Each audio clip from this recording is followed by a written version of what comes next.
Bom, galera, então hoje a gente começa um novo módulo, né, do nosso mosaico. E hoje nós vamos falar então de Jesus Cristo, né? A pessoa mais importante aí da história da humanidade, pessoa mais chave, né, do Evangelho, não que haja, né, um valor maior ou menor dentro da Trindade, né, como a gente já estudou, já ouviu várias vezes, né? Mas porque Cristo é a pessoa que a gente tem o primeiro contato quando a gente entra no Evangelho, né? Cristo foi quem realmente colocou mesmo a mão na massa, efetivamente, para que tudo fosse possível, né? Então, ele não só dividiu a história em antes e depois, né? Mas ele também dividiu o contexto espiritual, né? Então, antes de Cristo, a gente não podia não podia contar com a vida eterna, a gente não podia contar com um relacionamento direto com Deus. E após Cristo, o céu se torna real, a vida eterna se torna real, o contato direto com Deus se torna possível. Então, Cristo não só dividiu tanto a história, né, a história humana, a história física, vamos dizer assim, como ele também dividiu o contexto espiritual que a gente estava inserido, né? E hoje nós vamos estudar um pouco sobre a natureza de Cristo, né? As características que Cristo tem, que fazem com que ele seja quem ele é, e que as obras que ele fez, as ações que ele fez, tenham um valor que elas realmente precisam para que elas se tornem realmente eficazes, né? Para que a missão dele tenha o sucesso na nossa vida que a gente precisava que tivesse, né? E esses aspectos são a divindade, a pré-existência, a humanidade, a missão. A gente vai entender também um pouco da linhagem e a obra salvadora por final de Cristo, né? Então, qualquer dúvida aí, galera, pode me interromper. Renato e Juves aí sempre trazem as informações preciosas. Vamos comigo aí. Bora, pode passar. A passagem que não vai ser a única, a gente vai ler muito hoje, alguns trechos, então fiquem com a Bíblia aí já na mão e vão me ajudando aí, porque a gente vai ler bastante. Mas um dos textos mais importantes que a gente vai ler hoje, que ele vai até se repetir algumas vezes, é o texto de João, capítulo 1, do versículo 1 ao 5, que diz assim, ó, tá aí no slide. No princípio era aquele que é a palavra. Ele estava com Deus e era Deus. Ele estava com Deus no princípio e todas as coisas foram feitas por intermédio dele. Sem ele, nada do que existe teria sido feito. A luz brilha nas trevas e as trevas não a derrotaram. Pode passar. Então vamos lá, vamos entender primeiro essa primeira característica da natureza de Jesus, né? Ele é divino, ou seja, Jesus faz parte da Trindade. Logo, ele é Deus, ponto. Essa é a primeira questão aí. Em 1 Pedro, vamos abrir aí, ó. 1 Pedro, capítulo 1, no versículo 2. A gente vai ter uma das evidências, né, de Cristo como parte da Trindade. Lógico que uma das, né? Primeiro capítulo de 1 Pedro, versículo 2. Vai dizer assim, ó. Deus, o Pai, os conhecia de antemão e os escolheu, e o Espírito santificou para a obediência e a purificação pelo sangue de Jesus Cristo. Então, aqui ele coloca, né, a função de cada membro da Trindade dentro da obra de redenção, e Jesus Cristo está inserido aqui, né, como, como parte dele na missão, né, a gente vai falar no final da aula, mas aqui ele está inserido dentro da Trindade. Nós já estudamos. A Trindade, são três pessoas que formam um só, ou seja, todos eles são Deus, todos eles têm o mesmo poder, a mesma onisciência, a mesma onipotência, ou seja, Jesus Cristo faz parte da Trindade, logo Jesus é Deus. E Jesus também, ele é o Cristo. Então, Cristo não é um sobrenome de Jesus, não é como se ele fosse um Kleber de Oliveira. Então, o Cristo, na verdade, ele é um título, né? Em grego, quer dizer ungido, e a palavra Messias vem do hebraico e também quer dizer ungido, né? Ou ungido de Deus. Então é um título. Então ele é Jesus, o Cristo, Jesus, o ungido, ou Jesus, o Messias, né? Na época, né, do Novo Testamento, isso era muito comum, as pessoas terem um nome e, tipo, um título, né? Um complemento para o nome, mas que não chegava a ser o sobrenome que a gente conhece hoje. Por exemplo, a gente tem Maria Madalena. Madalena não é o sobrenome dela, é porque ela era da cidade de Magdala. E a gente tem outros exemplos, né? É, por exemplo, José de Arimateia, que foi o que tomou o corpo de Jesus quando ele morreu. A Arimateia não era o sobrenome dele, mas o lugar de onde ele vinha, né? Isso era muito comum até nos cargos de alta política, por exemplo, Herodes também era um título, né? O rei Herodes não se chamava necessariamente Herodes, César também não, era um título que eles recebiam. Ah, a partir de agora você é rei, então você se torna Herodes, certo? Então, nesse caso, Jesus Cristo, a parte Cristo é um título, quer dizer que ele era o Messias, que ele era o ungido de Deus, né? Que ele era essa pessoa a qual Israel esperava, né? Então, isso já é uma comprovação também de que ele possuía uma divindade, né? E a divindade de Jesus ela é registrada tanto no Antigo Testamento quanto no Novo Testamento. No Antigo Testamento, a gente foi em Isaías, capítulo 9, versículo 6. Vai dizer assim, ó: pois um menino nos nasceu, um filho nos foi dado. O governo estará sobre os seus ombros e ele será chamado de Maravilhoso Conselheiro, Deus Poderoso, Pai Eterno e Príncipe da Paz. Então aqui a gente já vê Isaías profetizando o nascimento do Messias, profetizando o nascimento de Jesus e colocando ele num cargo, né? Num cargo não, né? Colocando ele com o título de Deus Poderoso, Pai Eterno. Ou seja, então ele coloca Jesus Cristo na posição de Deus. E depois Isaías vai, antes na verdade, né? Isaías já tinha profetizado lá no capítulo 7, versículo 14. Cadê? Aqui. Por isso o Senhor mesmo lhes dará um sinal. Vejam, a virgem ficará grávida, ela dará à luz um filho e o chamará de Emanuel. Então aqui ele está, mais uma vez, né? Profetizando o nascimento do Messias, de uma virgem, e que ele será chamado Emanuel, que a gente sabe o que quer dizer Deus conosco. Então, desde o Antigo Testamento já era predito que o Messias seria Deus, encarnado, né, no caso. Então, a gente já tem essas evidências no Antigo Testamento. E no Novo Testamento, várias e várias e várias vezes a gente vai ter a prova de que Jesus era Deus. Então, já lá em João, onde nós lemos, João capítulo 1, vamos lá, rapidão, João capítulo 1, já no versículo 1, a gente vai poder ler o quê? Que no princípio, aquele que é a palavra já existia. A palavra estava com Deus e a palavra era Deus. Claramente aqui a palavra se referindo a Jesus. Então Jesus ele já existia, ele estava com Deus e ele era Deus. Então a gente tem no Novo Testamento a comprovação também de que Jesus era Deus. E depois no capítulo 4 de João, versículo 25 e 26, cadê? 25 e 26. Aquela famosa conversa de Jesus com a mulher samaritana, né? E a mulher vai dizer: eu sei que o Messias, aquele que é chamado Cristo, virá. Quando ele vier, ele nos explicará tudo. Então Jesus lhe disse: sou eu o que falo com você. Então aqui Jesus se revela como o Messias para essa mulher e ele está se revelando o Messias. Então se ele se revela o Messias, ele se revela a Deus, porque a gente já viu, né, no Antigo Testamento que o Messias seria Deus encarnado. Não só isso, o jeito que ele responde essa mulher, com esse título de sou eu, né? Ou nas versões anteriores, né? Eu estou na NVT.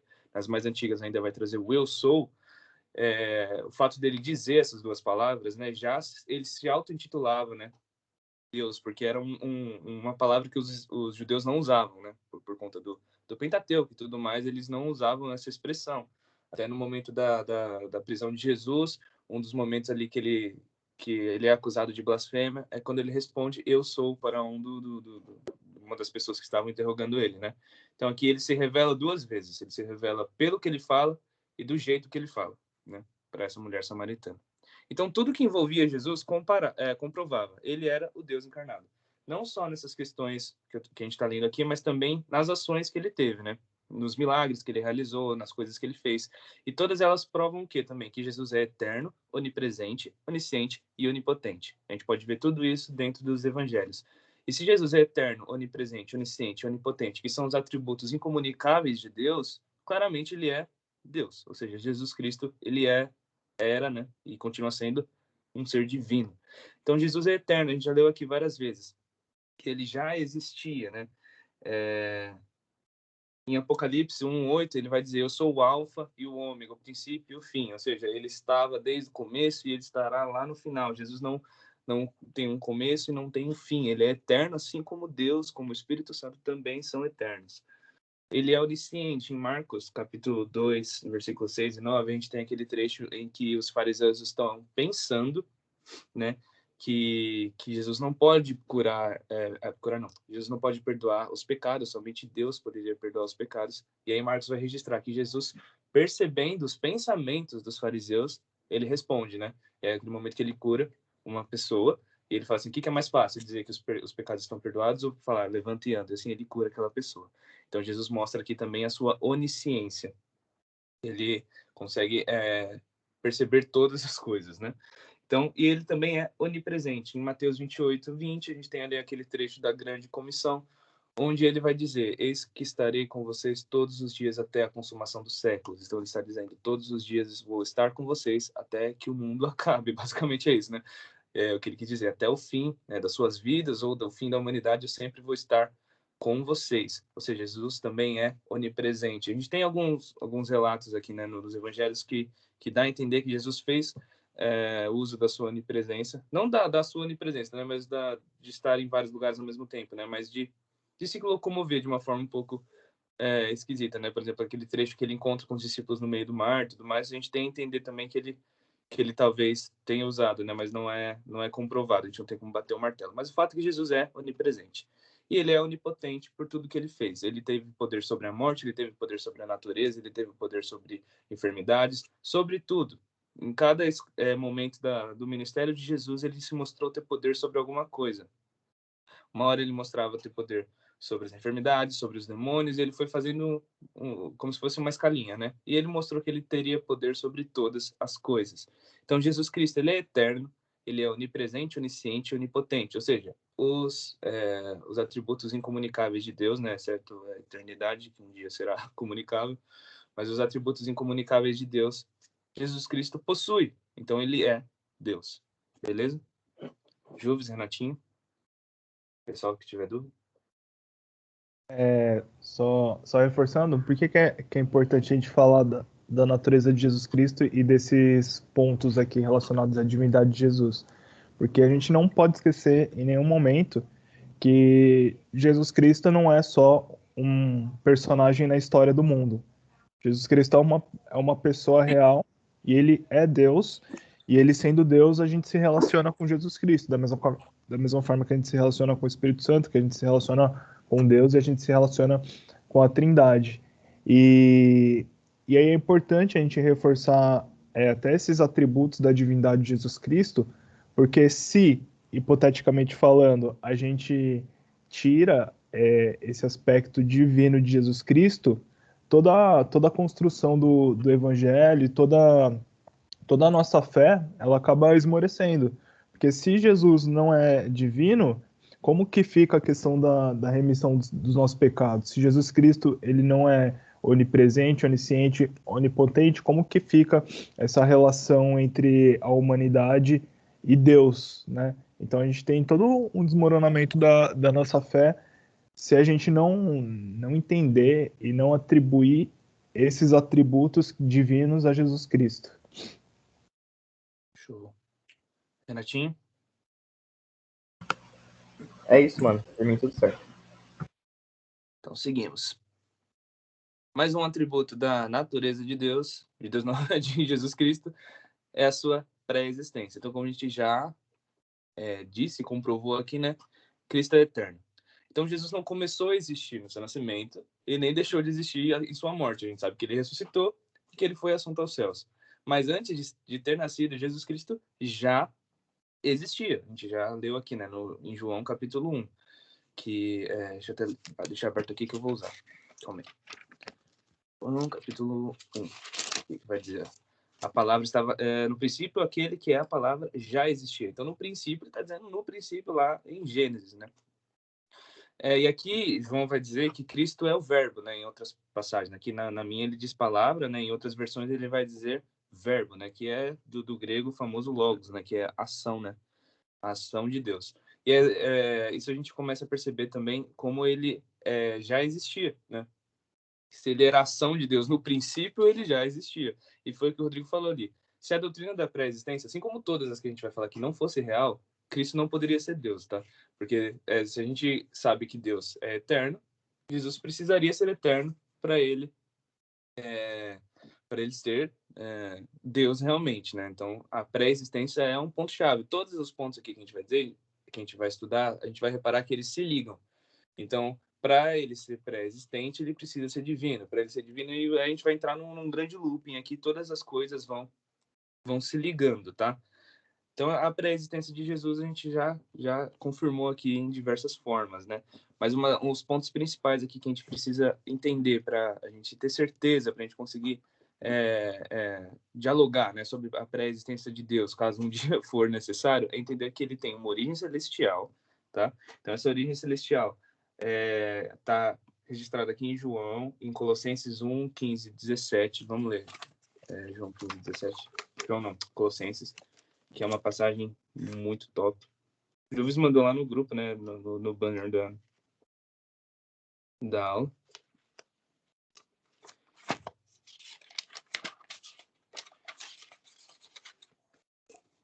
Que diz assim, ó: o Filho é a imagem do Deus invisível e é supremo sobre toda a criação, pois por meio dele todas as coisas foram criadas, tanto nos céus como na terra. Todas as coisas que podemos ver e a que não podemos, como os tronos, reinos, governantes e autoridades do mundo invisível. Tudo foi criado por meio dele e para ele. Aí o 17. Ele existia antes de todas as coisas e mantém tudo em harmonia.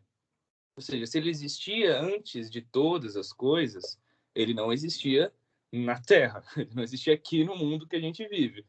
Porque este mundo aqui não existe, né, antes de todas as coisas. Então, se Cristo pré-existe antes das coisas que a gente vê hoje, das coisas que a gente vive hoje, ele tem uma origem celestial, tá? Então, Jesus, ele vem do céu porque ele é divino, tá? Outro ponto que a gente pode entender é a pré-existência de Cristo, é na obra da criação. Lá em Gênesis, no capítulo 1, versículo 26, é o trecho em que Deus vai dizer: façamos o homem a nossa imagem e semelhança. Esse versículo é um dos versículos chaves que a gente tem para comprovar que a Trindade não é uma pessoa, né? São três que formam um, que são três realmente pessoas separadas uma da outra, né? Três corpos distintos, assim, só para a gente conseguir ilustrar, né? Porque ali a gente vê uma conversa em grupo, e Jesus Cristo está incluído nessa conversa, tá? Então, Jesus estava na criação, e aqui em João a gente já leu que o verbo estava com Deus, né, durante a criação. E nada do que foi feito sem o intermédio dele, né? A gente vê o relacionamento de Jesus com Deus, né? Aí no capítulo, em João capítulo 10, versículo 30, Jesus vai dizer que ele e o Pai são um, né? Então a gente vê essa relação de intimidade com Deus. Então, se ele tem essa relação de intimidade com Deus, claramente ele pré-existia antes de ser nascido em corpo humano, né? E cadê? E aqui vai dizer, ó, em João capítulo 1, versículo 2, vai estar escrito: ele existia no princípio com Deus. Então, Jesus Cristo, ele tinha esse relacionamento de vivência com Deus, né? Então, se ele tinha esse relacionamento com Deus, ele era pré-existente. E João Batista vai confirmar também isso através, né, das suas profecias, em João capítulo 1 ainda, versículo 30, que é o momento do batismo de Jesus, que ele vai dizer, quando ele olha para Jesus, né, ele diz: era ele quem eu me referia quando disse: um homem virá depois de mim, muito mais poderoso que eu, pois existia muito antes de mim. Então, João está dizendo, vai vir uma pessoa, né?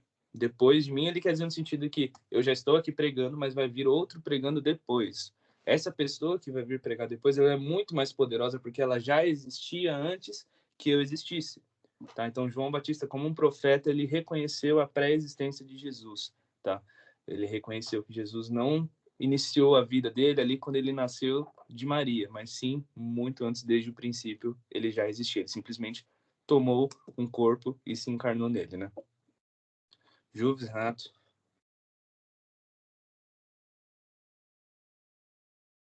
Eu vou fazer uma pergunta para o Renato.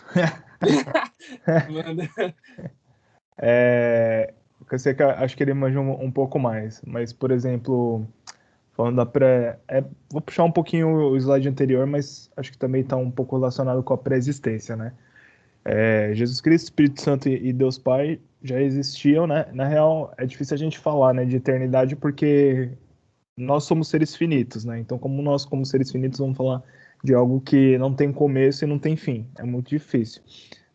Mas lá no Antigo Testamento, por exemplo, a gente vê algumas menções ao anjo do Senhor. Então lá, por exemplo, com Abraão, quando vem o anjo do Senhor anunciar que ele teria um filho, quando a gente vê Jacó lutando com um anjo, quando a gente vê Josué, antes de chegar em Jericó, vem o que a Bíblia chama lá o comandante do exército de Deus. É, são, são manifestações espirituais ali de que, assim, parece que é como se fosse Jesus Cristo antes de Jesus Cristo nascer. É, eu não sei, eu não vou afirmar para vocês que é 100%, porque aí eu preciso estudar um pouco mais, por isso que eu vou fazer a pergunta pro Renato se realmente faz sentido a gente poder, de repente, fazer mais ou menos essa alusão de que Jesus Cristo, no Antigo Testamento, algumas vezes poderia ser entendido como anjo do Senhor. Só brabo, hein? Então, é isso mesmo. Isso até tem um nome, né? A galera chama de cristofania. Que são algumas aparições de Cristo no Antigo Testamento. Então, se você for ler o Antigo Testamento, tem algumas passagens que falam sobre o anjo do Senhor. Tanto é que o anjo do Senhor vem até em letra maiúscula, né? E aí a gente vê que é um mensageiro de Deus, e esse mensageiro, ele recebe adoração. Geralmente os outros anjos normais, quando a pessoa ia adorar eles falavam, não, adoro somente a Deus, eu sou servo como você e tal.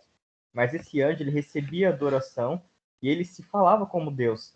Quando ele ia falar sobre ele mesmo, ele falava como se Deus estivesse falando. Aí, na teologia, a galera começou a ligar os pontos, falou, poxa, tem um ser divino no Antigo Testamento que fala que como Deus, fala que é Deus, e recebe adoração, e ele aparece visivelmente às pessoas. Que pessoa é essa? Quem é o único Deus que é encarnado, que se fez pessoa, que tem um corpo glorificado? Quem que é essa pessoa? É o próprio Jesus Cristo. Então, no Antigo Testamento, quando a gente vê essas aparições do anjo do Senhor, as próprias aparições de Jesus Cristo antes da sua encarnação, mostrando que Jesus Cristo já era Deus, já existia antes de todas as coisas, já atuava no mundo antes de todas as coisas. E aí foi quando no Novo Testamento que ele encarnou de fato como ser humano e se revelou mais claramente, né? Mas é isso mesmo que o Rodrigo falou. O anjo do Senhor ali no Antigo Testamento, nas passagens que falam desse anjo aí com letra maiúscula, nada mais é do que a presença de Deus encarnado no Antigo Testamento. Boa. Amém. Bora.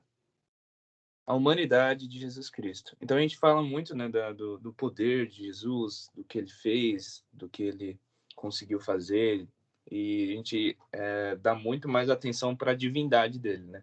Mas a humanidade de Jesus Cristo é tão importante quanto a divindade dele. Porque se ele fosse só Deus, se ele fosse só humano, não faria muito sentido a missão dele. A gente vai entender isso quando a gente chegar nesse ponto. O fato é que a humanidade de Jesus é muito importante. A gente vai descobrir isso agora. Em relação à humanidade de Jesus Cristo, a gente entra numa dualidade, né? Que é muito difícil para a gente conseguir entender, né? Nossa mente finita, a gente conseguir compreender como isso aconteceu. Mas o fato é que Jesus, ele era homem e ele também era Deus ao mesmo tempo.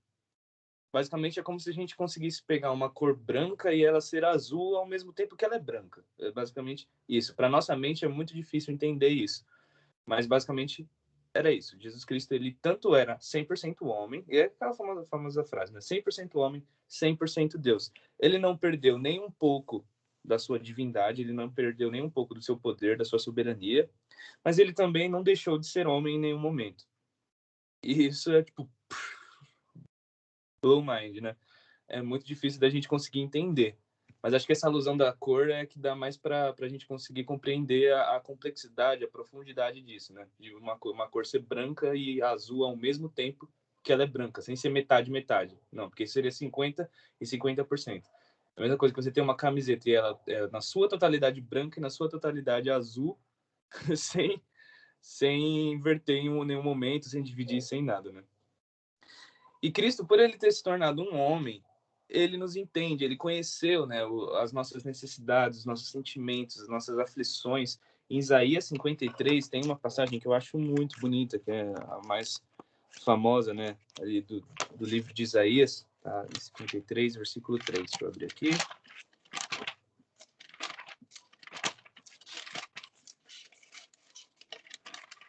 Aliás, vamos pegar do versículo 2 e o 3. Ó.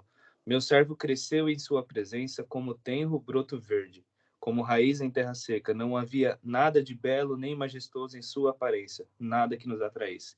Foi desprezado e rejeitado, homens de dores, que conhecia o sofrimento mais profundo. Demos as costas para ele, desviamos o olhar. Ele foi desprezado e não nos importamos. Então aqui, Isaías, ele ressalta, né, a humanidade de Jesus. Então, Jesus Cristo, ele sentiu fome, ele sentiu frio, sentiu necessidades fisiológicas. A gente vê, por exemplo, que quando Jesus vai ao deserto para jejuar e Satanás vai lá para tentar ele tenta Jesus no ponto da humanidade de Jesus, que era o que? A fome, né? Jesus estava sentindo fome ali e Satanás atinge realmente nesse sentido. Ele poderia pegar várias outros aspectos, né, de Jesus, mas ele vai aonde estava machucando ali naquele momento, que era o quê? A fome. Ou seja, Jesus Cristo, ele era um ser humano como qualquer outro, tá? Como eu, como você. E a Isaías aqui vai deixar isso bem registrado, né? Ele era um homem de dores, que conhecia o sofrimento mais profundo. Jesus Cristo trabalhou, Jesus Cristo teve uma vida comum. Ele viveu 33 anos, 30 anos ele viveu como como um cidadão comum de Israel, né? 3 anos apenas ele viveu como o Messias, como Cristo, como Deus, né? O resto ele foi uma pessoa, a gente não tem nem registros, né, do que aconteceu da infância de Jesus, né? Ali, não lembro ao certo a idade dele, né? Mas o trecho ali que ele ensina, né, os escribas no templo. Alguém sabe, Juves? Eu acho que é 12, né? Eu acho que é isso mesmo. A gente tem esse registro dos 12 anos, e dos 12 até o 33 a gente tem um salto gigante que a gente não sabe o que aconteceu, como era a vida dele. Então a gente sabe que 90% da vida de Jesus ele viveu como um ser humano comum, tá?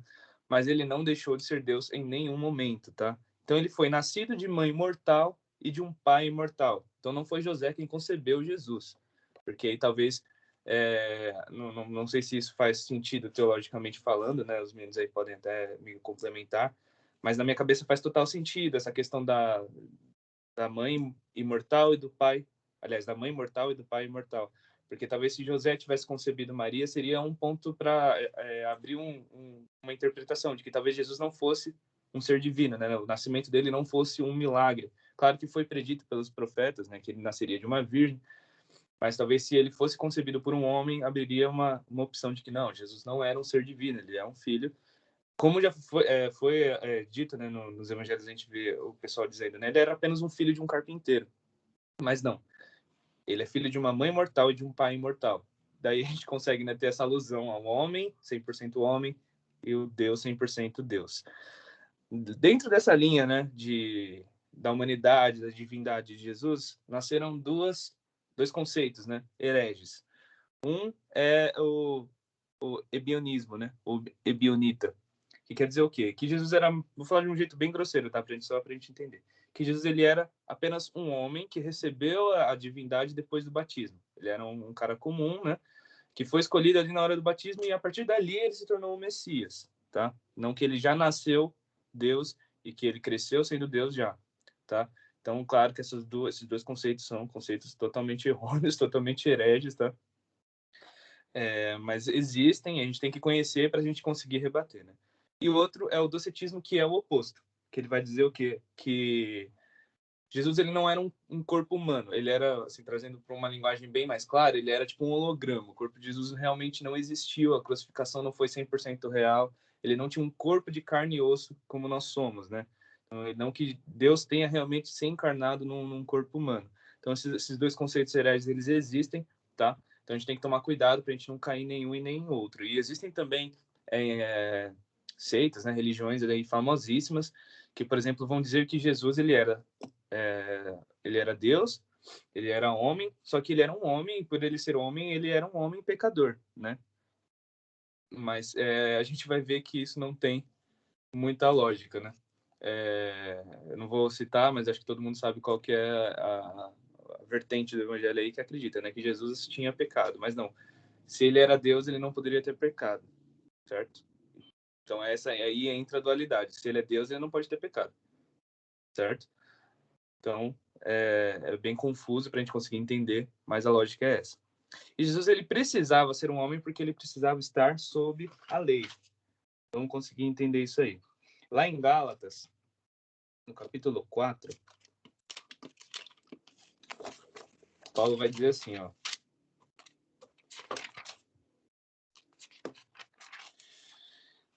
Capítulo 4, versículo 4 e 5. Mas quando chegou o tempo certo, Deus enviou seu filho, nascido de uma mulher e sob a lei. Assim o fez para resgatar a nós que estávamos sob a lei, a fim de nos adotar como seus filhos. Então, Jesus precisava estar sob a lei para salvar as pessoas que estavam sob a lei. E somente um ser humano poderia estar sob a lei. Se ele viesse como Deus, realmente 100% Deus, sem ser 100% homem, ele não estaria sob a lei. Mas não, ele precisava estar sob a lei, assim como toda a humanidade daquela época estava. Tá? Então, ele veio como um homem. Segundo aspecto que Jesus precisava ser um ser humano, né, em sua missão. Lá em Hebreus 9, 22, vai dizer que sem derramamento de sangue não há perdão. Tá? Para haver derramamento de sangue, para que Jesus derramasse o seu sangue, ele precisava ser um homem, certo? Não tem como um Deus derramar sangue. Então, ele precisava ser um homem para que ele pudesse cumprir esse sacrifício realmente com a sua vida, né? Em 1 Pedro 2:22, vai ser o ponto que a gente consegue rebater essas condutas, né? Essas interpretações de que Cristo poderia ter pecado por ele ser um homem, né? Em 1 Pedro, capítulo 2, versículo 22. 2:22 vai dizer aqui: ele nunca pecou, nem enganou ninguém. Que ele está falando de Cristo, né? Não vou ler de tudo para a gente ganhar tempo, mas nos versículos anteriores ele está falando de Cristo. Ou seja, Jesus não pecou porque ele não deixou de ser divino. E se ele tivesse pecado, o sacrifício dele não faria sentido. O sacrifício precisaria ser perfeito, né? A gente vai falar mais um pouquinho disso, né? Acho que é o próximo slide. Mas o sacrifício precisava ser de um cordeiro imaculado, sem manchas, né? Então, trazendo para a alusão de Jesus, né? O cordeiro imaculado, que era ele, não poderia ter manchas. Essas manchas seriam um pecado, tá? Então, Cristo, ele era santo, ele era puro. Por isso, o sacrifício dele foi válido. Beleza? Juves, Renato? Eu tenho 2 pontos, mas vou deixar o Renato falar primeiro. Eu ia só falar um negócio que para mim ele é muito ético para não falar. Também não se falar, mas tem uma certa religião aí que até fala que Jesus não é Deus, né? Inclusive os próprios testemunhos de Jeová. Então eles creem que Jesus não era Deus, eles creem que Jesus era apenas um homem e que Deus só tem um, que é o Jeová. Então para eles Jesus não é Deus e o Espírito Santo também não é Deus. Então, se você for até ver na Bíblia deles, todas as passagens que mostram Jesus como Deus, eles meio que alteraram, né? Mudaram a tradução, mudaram algumas palavras lá, e aí eles negam a divindade de Jesus Cristo, né? Então, por isso, se um testemunho de Jeová bater na sua porta, você não precisa nem dar oi, porque alguém que fala que Jesus não é Deus, só pode ser o espírito do diabo mesmo, para falar que Jesus Cristo não é um Deus também. Não é o próprio Deus também. Mas, enfim, era só um exemplo que eu queria dar. Caramba, mano. Porrada! Pegou pesado. Achei que você ia falar do Vitor Azevedo, que ele falou que se Jesus estivesse no lugar de Adão, até ele pecava. Você é louco. Mas rapidinho. Já que tá dando nome aos bois, né? Tem também o Adventismo, né? O Adventismo acredita que Jesus, como homem, ele era um homem pecador. Né? Nossa. Não. Porque se a gente pensar nisso, a gente tá ferindo a natureza divina de Deus, né? E tipo, é um pouco estranho, mas pensa, pra gente entender um pouco de natureza. Por que Jesus não pecou e nem poderia pecar? Porque a sua natureza era divina. Ele é santo. Então, imagine, por exemplo, você vai no jardim, você vê uma flor muito bonita, e aí você fala, putz, eu quero brotar uma flor no meu corpo. Isso nunca vai acontecer, porque são naturezas diferentes. Por mais que alguém fale, nossa, essa flor aqui fica bonita aqui no seu braço, não sei, tô viajando aqui, mas só para vocês entenderem. Não tem como, porque a nossa natureza é uma natureza humana, e a natureza da planta é uma natureza de botânica, sei lá. É um outro tipo de natureza. Então Jesus não poderia pecar, por mais que ele sentisse as tentações na sua natureza humana, a sua natureza divina impedia.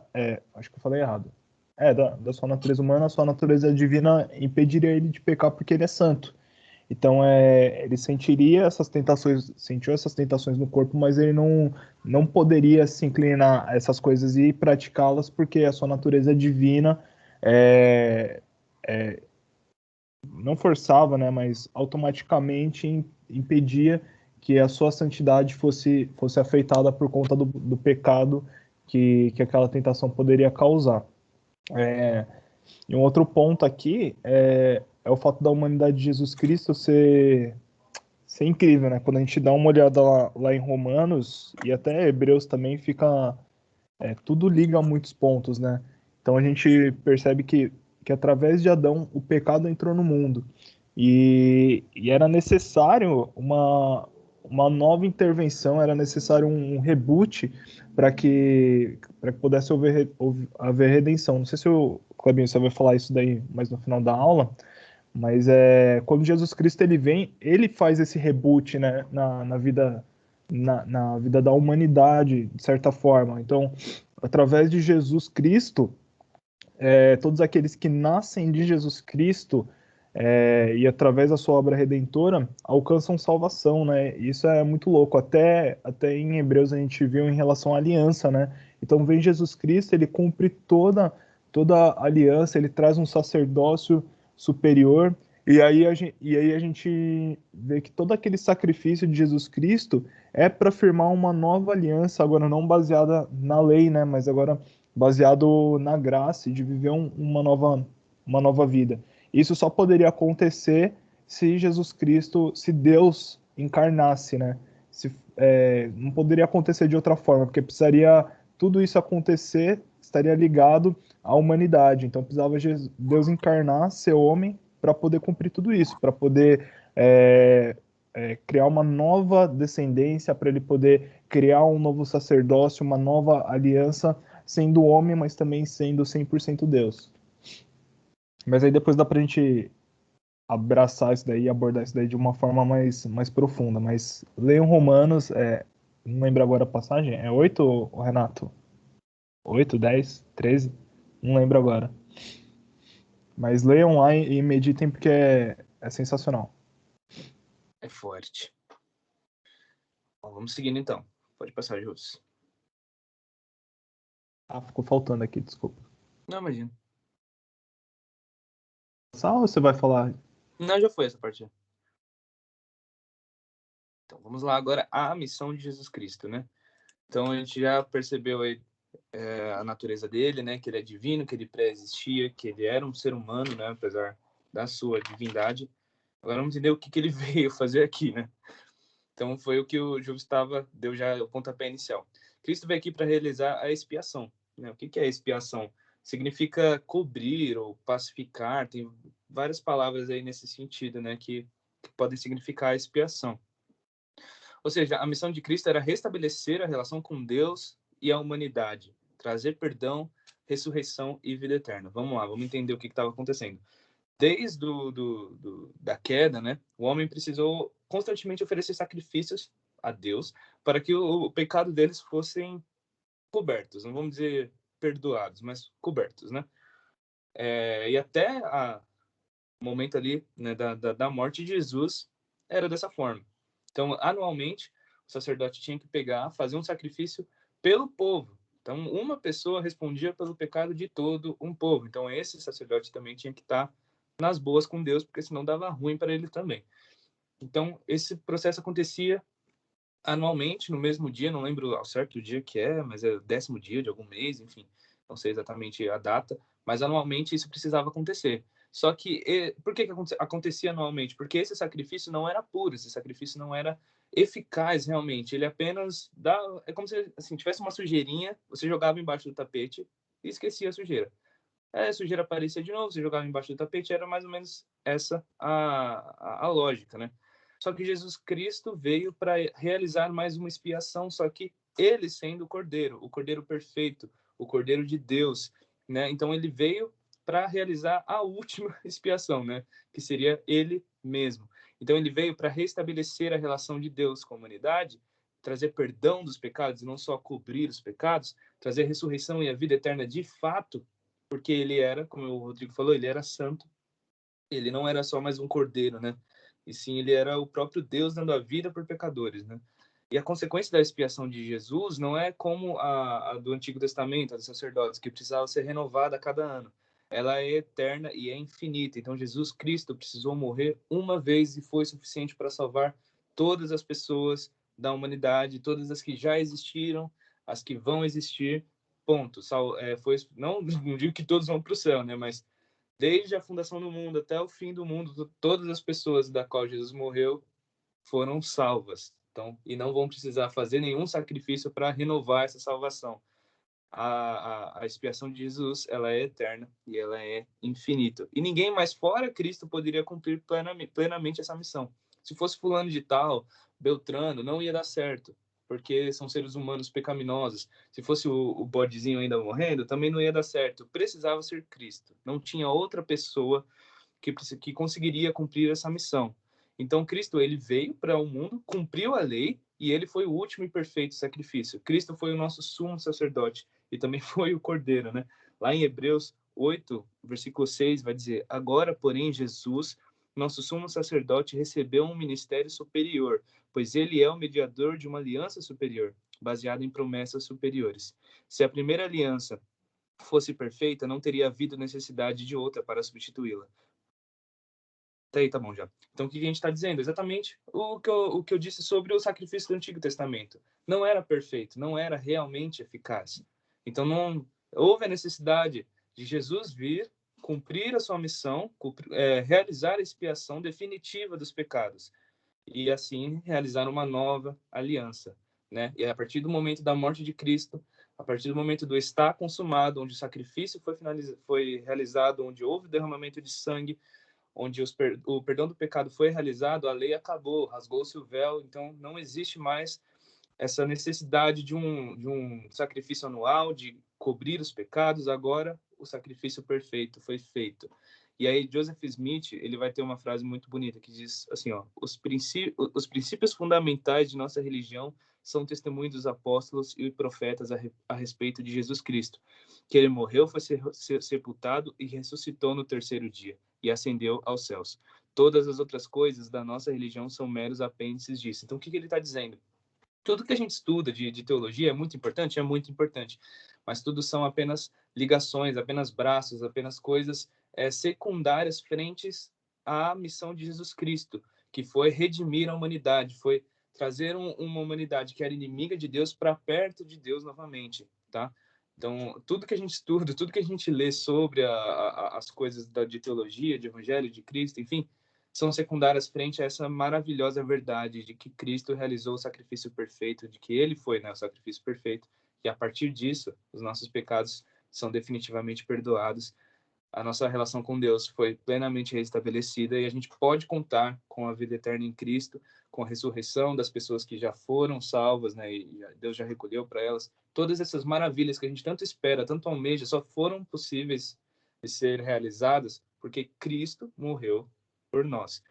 Não porque poderia ter sido outra pessoa, não. Porque Cristo, exclusivamente porque Jesus morreu, tudo isso é possível. E essa era a missão de Jesus aqui na Terra. Juves, Renato. Vou puxar a sardinha para as últimas aulas para a última aula que eu dei, complementando aí que a missão de Jesus Cristo também era trazer um novo reino, né?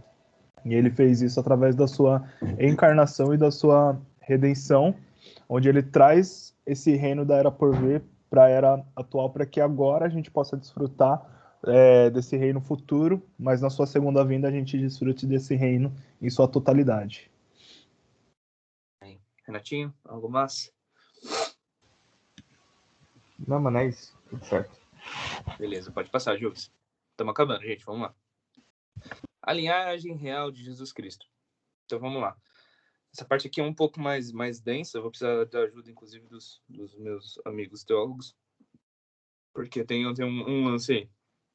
Vamos lá.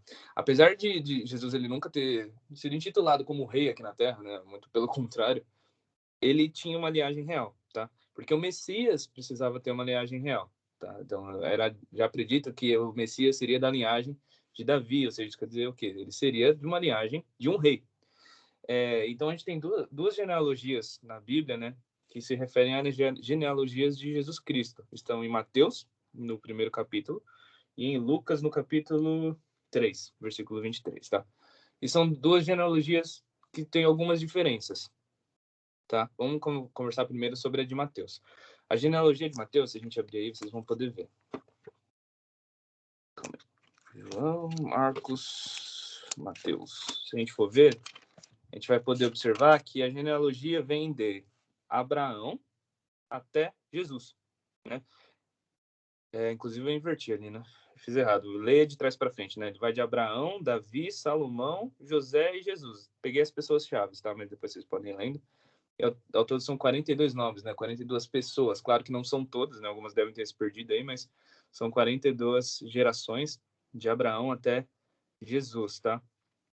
Isso comprova o quê? Que Jesus tinha relação com Abraão, ou seja, ele tinha a relação com a aliança, né, do Antigo Testamento. Passou por Davi, ou seja, ele tinha a linhagem real, e assim foi chegando até Davi e Salomão, né? E assim chegando até José, tá? Então Jesus, ele tinha sim linhagem real. Jesus, genealogicamente falando, ele era um rei, ele era um herdeiro, né, do trono de Israel. Lá em Lucas vai ter outra genealogia, Lucas capítulo 3, versículo 23, só que ela faz o caminho oposto, é o caminho que está aí mesmo, tá? Eu esqueci de inverter o de Mateus, que ele vai de Jesus até Adão, tá? Então ele estende um pouco mais a genealogia. Enquanto Mateus queria provar que Jesus era realmente rei, Lucas ele veio também para mostrar que Jesus tinha ligação com toda a história da humanidade, que ele veio desde Adão até Abraão, até Davi, e aí ele pega um caminho diferente. Quando chega em Davi, lá em Mateus, ele pega a linhagem de Salomão, que foi um dos filhos de Davi. Lucas, ele pega a linhagem de Natã, tá? Que é outro filho de Davi, né? Então, eles abrem dois leques diferentes. E há quem diga, existe uma discussão entre os teólogos, né? Acho que o Renatinho Juves pode até trazer mais informações sobre, de que, na verdade, a genealogia que Lucas trouxe era da árvore de Maria, né? Como se fosse assim, Mateus pegou a linhagem vindo por parte de José, enquanto Lucas pegou que vinha da parte de Maria, tá? Mas tem uma discussão aí, tem gente que concorda, tem gente que discorda. O fato é que existem algumas diferenças, né? Então, Lucas, ele traz mais nomes porque ele vai até Adão, e Mateus, ele se limita ali até Abraão, tá? E tem essa diferença aí no meio do caminho, que depois de Davi, cada um toma um lado diferente, um filho diferente para continuar, né? Essa genealogia. Em ambos as genealogias é comprovado que Jesus era de uma linhagem real, ponto, tá? E essas genealogias, apesar de falar assim, Jesus veio da linhagem de Davi, teoricamente ele era um rei, ela não prova que Jesus Cristo é o Messias, não é um argumento. Assim, não, Jesus é o Messias porque aqui a genealogia está falando que ele veio de Davi. É apenas um indicativo. O Messias, ele tinha vários aspectos que precisavam, tipo, uns cheques, assim, ele precisa ter linhagem real, cheque. Ele precisava nascer em Belém, cheque. Ele precisava fugir para o Egito em algum momento porque ele ia morrer, cheque, entendeu? Várias coisas relacionadas ao nascimento de Jesus, ali registrado principalmente em Mateus, a gente vai ver que são cumprimentos de profecias. Várias profecias do Antigo Testamento já são cumpridas no momento do nascimento de Jesus até a sua infância, né? E essas coisas, sim, corroboram para dizer Jesus era o Messias. A genealogia em si traz um dos pontos que eram necessários para falar, não, Jesus é o Messias, certo? Então, não é um argumento, mas o fato é que Jesus veio de uma linhagem real, ele é descendente de Davi, ele é descendente de Abraão, certo? Renato, Juves principalmente, né, que deu o módulo aí do Israel. Eu gosto de pensar assim, Mateus, ele, que nem você já falou, né, ele escreveu para os judeus. Certo. Então era importante no livro de Mateus ele reforçar esse título messiânico de Jesus Cristo, confirmando as profecias, inclusive na sua genealogia. Então quando ele faz essa genealogia de Jesus, desde Abraão, ele vai traçando toda essa linhagem de Jesus Cristo, passando inclusive por Davi, Messias seria a raiz de Davi, seria o rei legítimo, até chegar em Jesus Cristo. Mas Lucas, ele escreve para os gentios, né? Escreve para Teófilo. E ali na real, o intuito maior nem era muito reforçar a divindade ou o título messiânico de Jesus Cristo, mas era mostrar que Jesus Cristo ele seguiu uma linhagem que no final dela, quer dizer, né, na real, ela de trás para frente, né? Então, o início dela é Deus, né? Então, no final da genealogia de Lucas fala, né? Sete era filho de Adão e Adão era filho de Deus. Então, enquanto Mateus fala Jesus Cristo é o Messias, em Lucas fala Jesus Cristo é filho de Deus. Amém. Renatinho? Manda É pra... isso. Concordo com tudo que o Rodrigo falou. Inclusive tem até uma discussões, né, de por que essas duas genealogias é diferente, a de Mateus e de Lucas. Mas tem um vídeo muito legal que dá uma explicadinha também de alguns outros pontos por que pode ter essa diferença. Depois eu mando no grupo da EBD, que é um vídeo que explica bem assim, tem todas as opiniões. Mas isso que o Rodrigo falou é algo que eu penso muito também. Concordo muito com o que o Rodrigo disse. Mas depois eu mando no grupo da EBD o vídeo. Show. Só um outro ponto. Se eu falar besteira aqui, depois o Renato me corrige aqui. Mas a unção, né, o ato de ungir na Bíblia, no Antigo Testamento, era realizado apenas aos reis. Então, o fato de Jesus Cristo ser o Messias, ser ungido, também significa que ele era rei, tá? Então, tem esse ponto aí também a mais, que a gente não falou, mas eu achei interessante reforçar. Show. Menos que eu esteja errado, aí esquece isso. Show, vamos lá.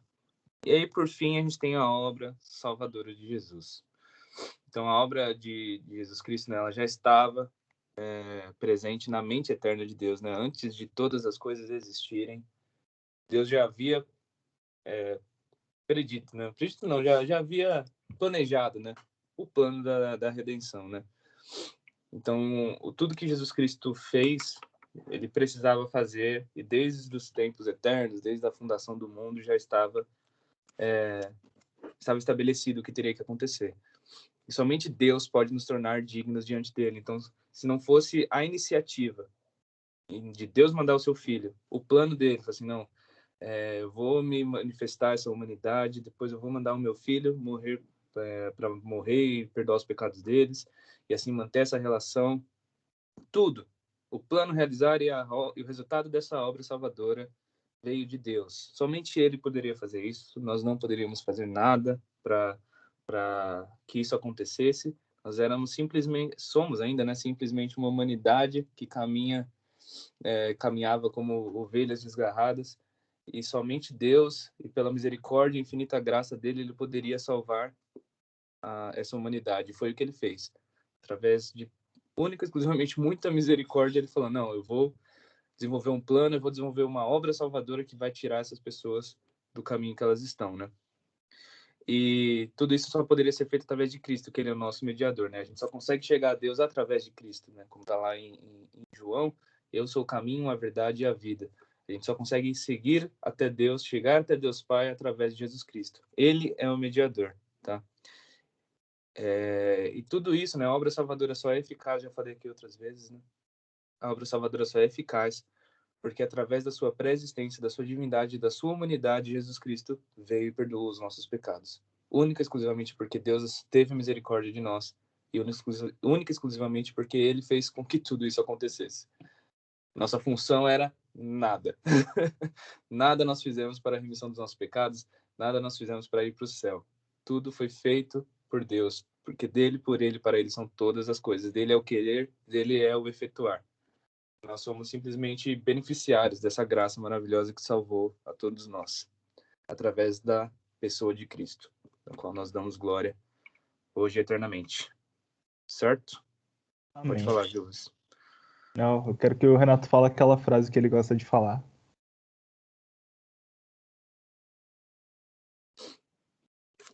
Vixe, cadê a frase, Renatinho?